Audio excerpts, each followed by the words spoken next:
ऐश्वर्या की मां ने बताया कि एक शादी में मोहम्मद शानू नाम के शख्स से ऐश्वर्या की मुलाकात हुई। उसके बाद दोनों चोरी छिपे मिलने लगे, घूमने फिरने लगे।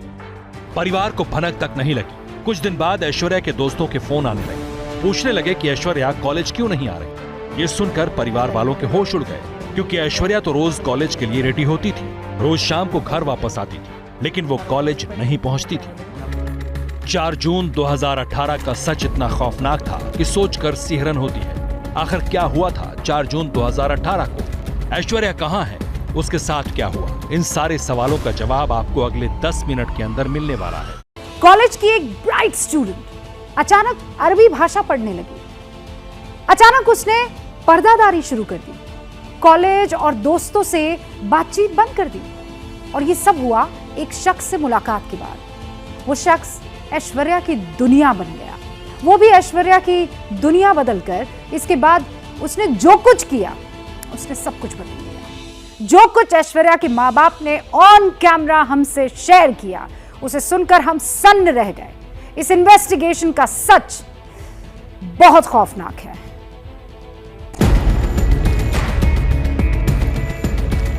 अब हमारी मंजिल थी केरल में ऐश्वर्या का घर। ऐश्वर्या की कहानी सबसे अलग, सबसे जुदा थी। वजह आपको थोड़ी देर में पता चल जाएगी। केरल की नेचुरल ब्यूटी के बीच एक हॉरर अतीत हमें पुकार रहा था।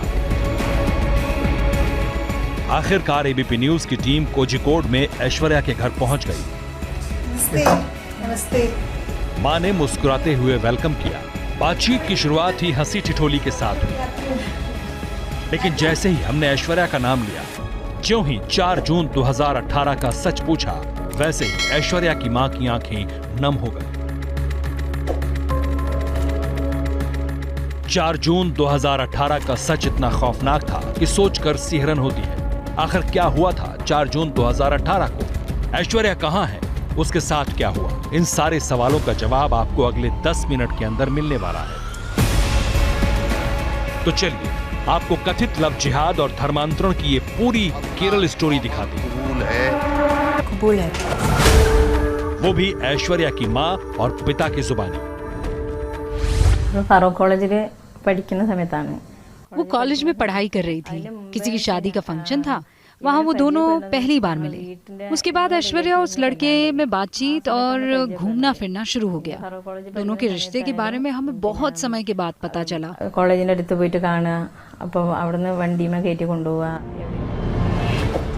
ऐश्वर्या की मां ने बताया कि एक शादी में मोहम्मद शानू नाम के शख्स से ऐश्वर्या की मुलाकात हुई। उसके बाद दोनों चोरी छिपे मिलने लगे, घूमने फिरने लगे। परिवार को भनक तक नहीं लगी। कुछ दिन बाद ऐश्वर्या के दोस्तों के फोन आने लगे, पूछने लगे कि ऐश्वर्या कॉलेज क्यों नहीं आ रही। ये सुनकर परिवार वालों के होश उड़ गए, क्योंकि ऐश्वर्या तो रोज कॉलेज के लिए रेडी होती थी, रोज शाम को घर वापस आती थी, लेकिन वो कॉलेज नहीं पहुंचती थी। परिवार वालों को जब मोहम्मद शानू और ऐश्वर्या के रिश्ते के बारे में पता चला, तो उन्होंने शानू के बारे में जानकारी जुटाई। हमने लड़के के बारे में पता किया और उसके बारे में अच्छा फीडबैक नहीं मिला। वो गांजा और चरस पीता था। उस लड़की की वजह से ऐश्वर्या ने कॉलेज बंक करना शुरू कर दिया था। शानू का मजहब अलग था। ऐश्वर्या के परिवार के मुताबिक उसकी आदतें भी खराब थी, इसलिए परिवार वालों ने शुरुआत में रिश्ते का विरोध किया। ऐश्वर्या को समझाया, लेकिन ऐश्वर्या शानू से अलग रहने को तैयार नहीं थी। थक हार कर परिवार ने रिश्ते को मंजूरी दी। जब हमें ये लग गया कि अब ऐश्वर्या उस लड़के से शादी किए बगैर नहीं रह सकती है, फिर हमें पता चला कि लड़का गल्फ में नौकरी कर रहा है, और फिर हमने लड़के के घर वालों से बात की। हमने शादी के लिए हाँ भी कर दी। दोनों परिवार शादी के लिए तैयार थे, लेकिन एक बड़ी अड़चन थी। शानू विदेश से केरल आने को तैयार नहीं था। वो चाहता था कि ऐश्वर्या भी विदेश आ जाए और वहीं निकाह हो। अब ऐश्वर्या की फैमिली को लगने लगा कुछ तो गड़बड़ जरूर है। एक दिन गजब हो गया। घर पर ऐश्वर्या के पासपोर्ट वेरिफिकेशन के लिए पुलिस वाले आए। परिवार के होश उड़ गए। उन्होंने वेरिफिकेशन को मंजूरी नहीं दी। ऐश्वर्या से उसका मोबाइल भी छीन लिया, लेकिन विदेश में बैठा शानू अपने दोस्तों और रिश्तेदारों के जरिए ऐश्वर्या को मोबाइल मुहैया करा रहा था। ऐश्वर्या से हमने उसका मोबाइल ले लिया, फिर भी उसके पास मोबाइल आया। ये मोबाइल वो लड़का अरेंज करवाता था। 3-4 बार मोबाइल हमने ले लिया तो वो गुस्सा हो गई, एक दिन घर छोड़कर चली गई। ऐश्वर्या की तलाश में परिवार ने केरल की खाक छान ली, कुछ पता नहीं चला। थक हार कर पुलिस में शिकायत दर्ज कराई, लेकिन पुलिस ने कोई एक्शन नहीं लिया। पुलिस दोनों के बालिग होने का हवाला देकर पल्ला झाड़ लेती। फिर एक दिन घर वालों को ऐश्वर्या का फोन आया। फिर एक दिन ऐश्वर्या से फोन पर बात हुई। हमने पूछा कि जब लड़का विदेश में था तो तुमने घर क्यों छोड़ा? उसने कोई जवाब नहीं दिया। अब हमें ये लगने लगा था कि मामला धन परिवर्तन की तरफ जा रहा है।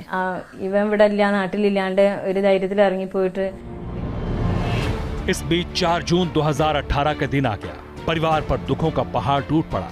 पास के ही किराए के घर में ऐश्वर्या ने फांसी लगाकर जान दी।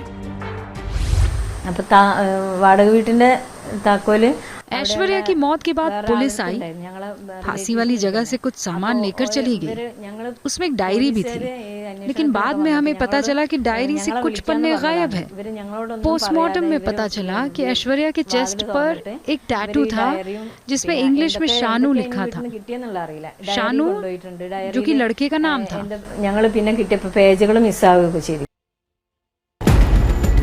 परिवार वालों का दावा है कि ऐश्वर्या की मौत की वजह सिर्फ मोहम्मद शानू है, क्योंकि ऐश्वर्या को पता चल गया था कि जिस शानू के लिए वो अरबी पढ़ने लगी, पर्दा करने लगी, वो शानू का कई और लड़कियों से भी अफेयर था।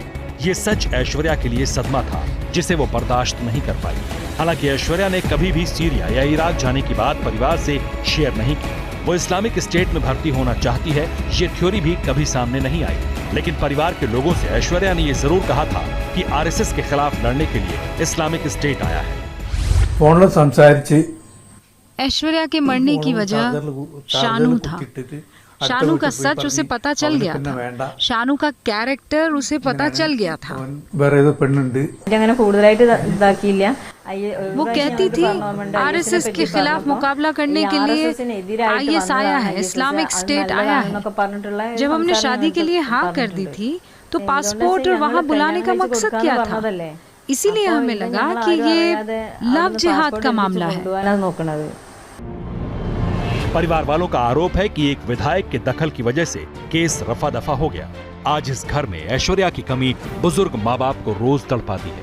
ऐश्वर्या ने कॉम्पिटिशंस में जो ट्रॉफी और मेडल जीते थे, घर वाले आंसुओं के साथ उन लम्हों को याद करते हैं। कोझिकोड की ऐसी केरल स्टोरी है जिसमें एक होनहार स्टूडेंट की जान चली गई।